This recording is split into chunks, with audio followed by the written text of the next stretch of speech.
So hey again, it's Paul here in my regular podcast, which is Designed to Heal. And as I have seen over many, many years, especially with EMDR, we are absolutely designed to heal. And I want to bring up what's been going on with the hurricane, and we're seeing a lot of interviews of people who, after the effect, after the devastation, and people are often asked, what were you thinking, what were you feeling, and of course, what we see and hear from the people is, I wasn't feeling anything. I wasn't registering anything. All I was doing was I was trying not to die. I was trying not to drown. I was trying not to get crushed, underneath my house, which was being pulled away by the water.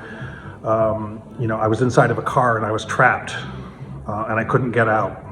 And this causes panic and anxiety, and it really gets to that fight or flight mechanism, right, in the base of the brain, which is the amygdala, right? And that amygdala controls everything when we are in a devastating episodes of trauma where our life is threatened, our well-being is threatened, there's physical or sexual violence, and what happens is this fight or flight mechanism, is switched on, and the rest of the brain is essentially shut down. But the experience is continuing to happen. The memories are being formed.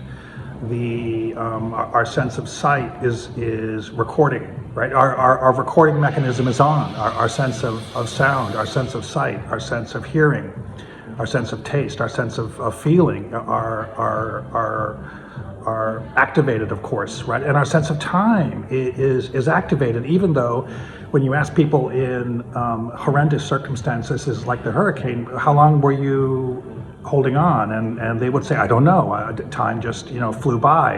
It was an instant, and yet it could have been hours. And that's exactly how trauma is registered, and so it shouldn't come as a great surprise to us that after the fact, even long after the fact, the recording that is made by our senses and our sense of time, which is in our brain as well, is laid into our hippocampus without having anything really registering. Because normal, calm memories are easy to recall, right? Names of people who are close to us, easy to recall, right? Places where we lived, where there was calm and a sense of peace, easy to recall. But these tragic, difficult, often violent circumstances can be very problematic. And so sometimes, men and women have, repressed memories that can last for years when there's a tragic circumstance. And even when these circumstances come forward, they're often in a jumbled form, right? We hear something, we see something, we see a person, we smell something. Our sense of smell is very primitive, powerful, one of the powerful senses. And so we might smell something that might cause a memory to be recalled. And so this is where we have a lot of capacity for slowly but suddenly being able to put together memories. And so when people go to talk therapy, sometimes the talk therapy can be very painful because you're having to call forth these tragic circumstances at a time when you're sitting with a talk therapist, and the front of your brain is, what makes us human is trying to register these events, and nothing's coming out, or it's coming out in a jumble, or I can't see the person's face, or I can't remember the time or even the year. But in EMDR, something very different happens. In EMDR, we're training the brain, the right side, left side of the brain, to integrate these memories, right? Where we've got a right side, left side activity going, where the right part of our brain and the left, part of our body is registering intuition, emotion, and the left side of our brain, which is our right hand, is registering activity, facts, recollection, episodes, and physicality. And so the right side, left side stimulation through EMDR, through the eye movement, right, with the person following a therapist's hand back and forth like this on a movement which could last maybe 45 seconds or a minute, can be very helpful to pull forth these memories. And so it's with these. This ability of the bilateral stimulation where you can bring forth these memories in a much more in a calm and in a continuous manner, in a way that's very difficult with talk therapy. Because this happened to me is being pulled forward, right? This is me. This happened to me. He or she did this, and then you can begin to create objectivity, to create a detachment from the event in ways that are quite mysterious and yet are very, very effective in this EMDR treatment, which is much more difficult with talk therapy that could take months or years. And so that's how this works. And when it happens, it comes forward as an event where there is a capacity to say to oneself, okay, now that you can maybe see, yourself, you can see this other person, this thing happening. And with EMDR, the ideal is to have a specific event in mind.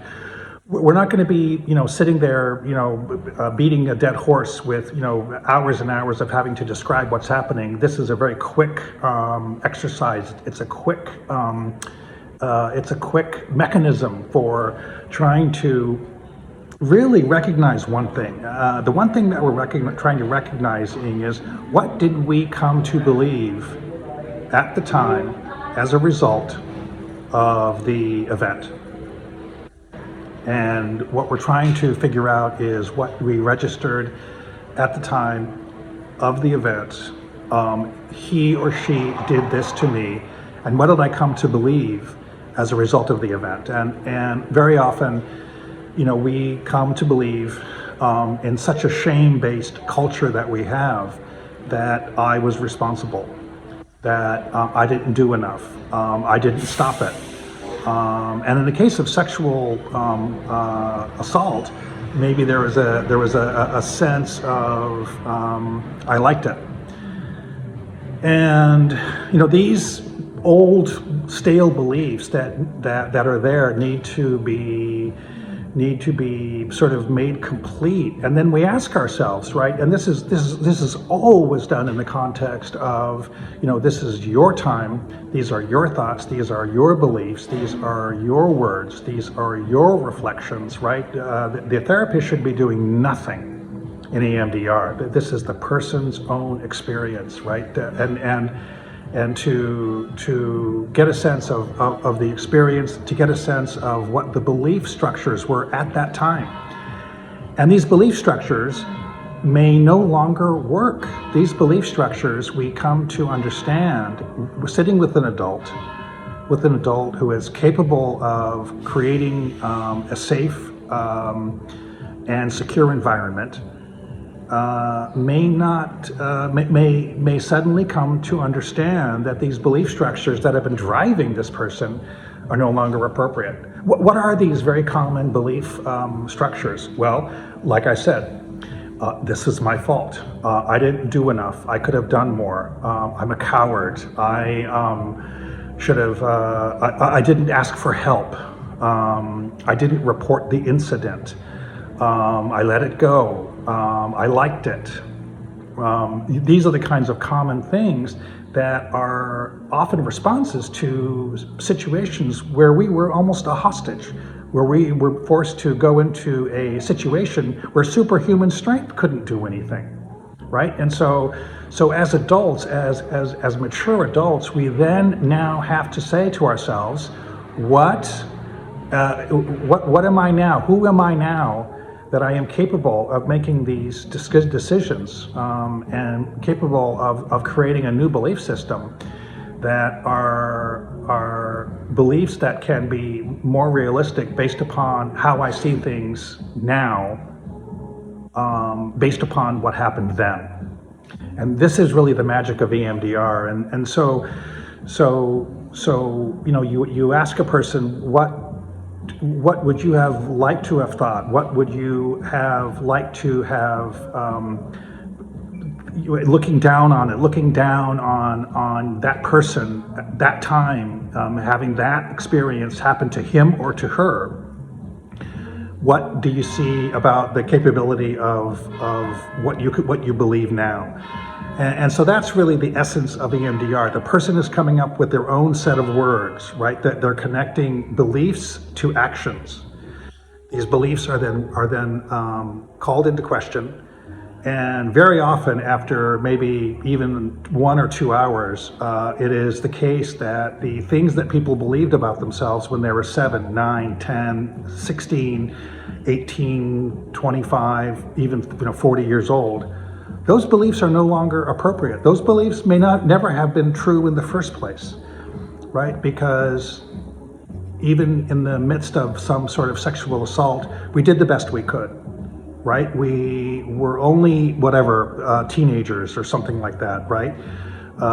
In my case, I had sexual abuse, and I did the best I could. I didn't understand what was happening. I made it my responsibility.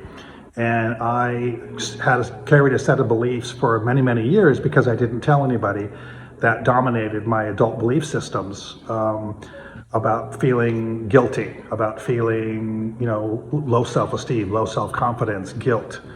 And those those became no longer appropriate as I began to untangle these stale old beliefs that no longer are appropriate for a person who is an adult, who's capable of taking care of himself, who can see, sexual activity as something that is wholesome and good and an expression of love. That just takes a lot of time, but EMDR is a great way to untangle these jumbled, messy memories as they come forward to the frontal lobe. And so this is a great exercise in uncovering these types of circumstances. In the case of veterans, I've worked with a couple of veterans already. And what happens, there is, I was a coward. They thought when somebody near them got killed or they were badly wounded or somebody else was badly wounded, I should have done more. I should have assumed responsibility and done something. I should have called for help. I should have called for reinforcements. I should have moved faster. I should have returned fire better. And it's just a constant blame game that drives us into terribly self-destructive behavior because I deserved it. It's that survivor guilt. In so many cases, in families where there's violence, in armed services where there's violence, how come I didn't die? How come I got out of this alive? How come I didn't help others? How come I didn't blow the whistle? How come I didn't get help? Why didn't I send in reinforcements? And these are the common questions that just nag at us year after year after year, and it just is so healthy to get rid of them. And EMDR is that beautiful way to do it. And of course, the R in EMDR is reprocessing. We come to re-understand these memories that are dragged out from us as a part of the process, and then we get a sense of reprocessing a new set of memories as we reinterpret the events based on an adult person who's capable of taking care of themselves, and who may now also not just see those emotions of the past as fallacious, as wrong, as inappropriate, but also to replace them with an understanding and a belief system that is can appreciate the true circumstances of the moment, and who can also appreciate that there's a person in front of in front of us who is capable, adult, responsible, is in many cases very successful, who can throw off these feelings of inadequacy, imposter syndrome, self-sabotage, inability to have relationships, because an absence of self-love. And so a lot of this can be cleared up fairly quickly in this whole process. So I'll be talking more about that later on. So again, we are designed to heal.